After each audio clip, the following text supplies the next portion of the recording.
आहे संत चरण रज लागता वासनेचे बीज जळून जाय। संत चरण रज लागता मग राम नामे उपजे आवडी सुख घडोघडी वाढू लागे। संत चरण रज लागता कंठी प्रेम दाटे नैनी निरलोटे हृदय प्रगटे राम रूप। संत चरण रज लागता तुका म्हणे साधन सुलभ गुमटे परी उपतिष्ठी पूर्व पुण्य। संत चरण रज लागता संतांचा स्पर्श आपल्या जीवाला झाला तर जीवाचं कल्याण होतं। लोखंड माहितीये तुम्हाला? लोखंड माहितीये का? जास्त दिवस घरात पडलं तर गंज चढतो, त्याला लोखंडाला गंज चढतो। पण त्या लोखंडाला जर परिसाचा स्पर्श झाला तर लोखंड राहत नाही, लोखंडाचं सोनं होतं। तसं जीवाला संतांचा स्पर्श झाला जीवाचं सुद्धा सोनं होतं। कितीतरी जीव आहेत आमच्यासारखी दगड जे आळंदी सारख्या क्षेत्रामध्ये येतात। तिथे येतात त्यावेळेस मायबाप जेव्हा टाकतात तर म्हणतात फार टोकारे ऐकत नाही। मग शाळेमध्ये टाका मास्तरला दोनदा हाणून काढलं त्याने, शाळेतही जात नाही। पण आळंदीला आल्याच्या नंतर माऊली ज्ञानोबाचा स्पर्श झाल्याबरोबर महाराज होतात, महाराजांचे देव होतात, लाखो लोक डोक्यावर घेऊन नाचतात। हा संतांचा स्पर्श, हा संतांचा स्पर्श। तुका म्हणे साधन सुलभ घुमटे परी उपदिष्टे पूर्व पुण्य। संत हे सहज भेटत नाही, परंतु बहुअवघड आहे संत भेटी परी जग जेठी करुणा केली, करुणा केली परी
जग जेठी करुणा केली। जिथे अडचण आहे तिथं परी हा शब्द येतो। परी परंतु पण हे शब्द जिथे येतात तिथं सगळं चांगलं असून सुद्धा काहीतरी अडचण आहे हे व्यावहारिक भाषेत लक्षात येतं। नॉर्मल करावा, शार्प करावा। परी हा शब्द ज्या ज्या ठिकाणी येतो त्या त्या ठिकाणी काहीतरी अडचण आहे हे आपल्या लक्षात येतं। थोडं विको द्या आता, काही हरकत नाही। आपला 11 ते 1 कार्यक्रम होता, 1 वाजता चालू झाला, 4-5 वाजेपर्यंत संपून टाकतो। परी परंतु आणि हे शब्द जिथे येतात महाराज तिथं काहीतरी अडचण आहे। सगळं चांगलं असून सुद्धा एका मुलाचा बाप आपल्या मुलासाठी मुलगी बघायला गेला, भेटत नाही पण गेला।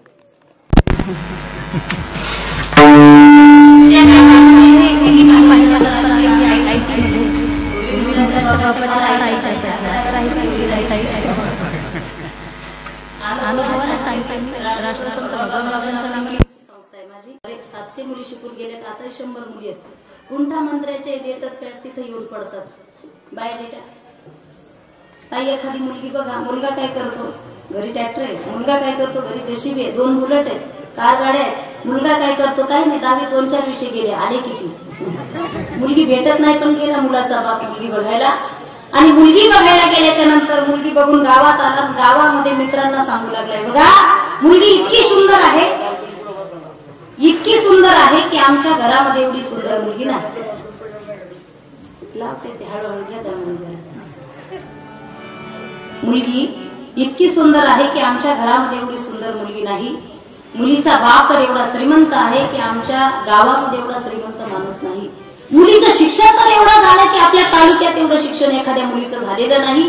फार व्यवस्था ज्याला हा सांगत होता तो म्हटला काऊ पाटील एवढं सगळं जर चांगलं असेल किती तारीख काढली लग्नाची? सगळं चांगलं असेल तर आपल्याकडे पद्धत आहे, तारीख लांब काढत नाही, गेटकिंग करूनच येतात। उगा फिसकायचं एखादा मध्ये घुसला की नाही कधी आहे लग्न? जो मुलाचा बाप पाहून आला होता तो म्हटला मुलगी दिसायला सुंदर आहे, श्रीमंताची आहे, शिकलेली आहे, सगळं चांगलं आहे, पण आला पण म्हणजे काय नाही म्हणले, सगळं चांगलं आहे, पण दर रविवारी मुलीच्या अंगात खंडोबा येतो, खंडोबा. आणि तो असा तसा येत नाही म्हटले, मग असं दांडकं घेऊनच येतो, सगळं घर आणून काढतो म्हटलं. काही हातात जमवली नाही, ट्रीटमेंट चालू आहे. परी उपतिष्ठे पूर्व पुण्य, परी हा शब्द फार महत्वाचा आहे.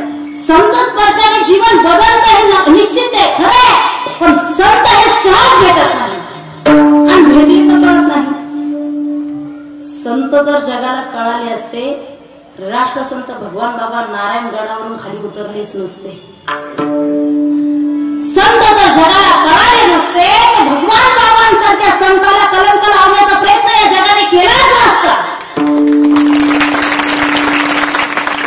ही अवस्था होती. आणि मी सांगू तुम्हाला, एखाद्या मोठ्या माणसाला, देवापर्यंत जाणाऱ्या माणसाला जेव्हा कोणताही प्रयत्न करून तो माणूस कमी पडत नाही, मागं येत नाही, तर त्या माणसाला कलंकित केलं जातं, बदनाम केलं जातं. अगदी शयन कक्षेमध्ये भगवान बाबा पहाटची वेळ, स्नान झालं, आता देवपूजा करायची म्हणून निघून गेले. काही कलंकित लोकांनी, दृष्ट प्रवृत्तीच्या लोकांनी राष्ट्रसंत भगवान बाबांच्या त्या अंथरुणावरती एका बाईची चोळी टाकली. तुम्ही कशानेच ऐकत नाही, पण असा कलंक लावतो की तुम्हाला जगणं मुश्किल झालं पाहिजे. एका बाईची चोळी टाकली आणि त्याच लोकांनी, दृष्ट लोकांनी त्या ठिकाणी कल्लोळ केला. बघा, स्वतःला तपस्वी म्हणून घेतात, संत म्हणून घेतात, महात्मे म्हणून घेतात, संन्यासी म्हणून घेतात, आणि यांच्या अंथरुणावरती बाईची चोळी आली कुठून? हे दृश्य जेव्हा भगवान बाबांनी पाहिलं, या चोळीमुळे माझं जीवन कलंकित होतंय. आणि ज्या गोष्टीमुळे, ज्या वस्तूमुळे, ज्या अंगामुळे मला कलंक, माझ्या जीवनाला, माझ्या परमार्थाला कलंक लागत असेल, ती गोष्टच नाहीशी करून टाकतो. साधी सुई टोचली तर माणसाला वेदना होतात. शरीराचा एखादा महत्वाचा पार्ट कट करून टाकला, कलंक लागू दिला नाही. आणि जिथं जिथं रक्त सांडल्या गेलं, तुळसी उगवल्या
तुळशी उगवलेले आपल्याला पाहायला मिळेल.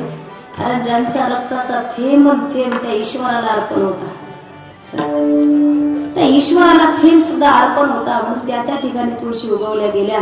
मला सांगू द्या, संत जर या जगाला कळले असते तर ही परिस्थिती आलीच नसते. महाराज, संत जर कळाले असते, विश्वमौली ज्ञानोबराच्या अंगावरती चिखल फेकलाच नसता. संत जर कळाले असते तर मुक्ताबाईला त्या खापरासाठी घरोघर फिरावं लागलं नसतं. योगी पावन मनाचा साहेब मजवली दया करा ताटी ज्ञानेश्वरा.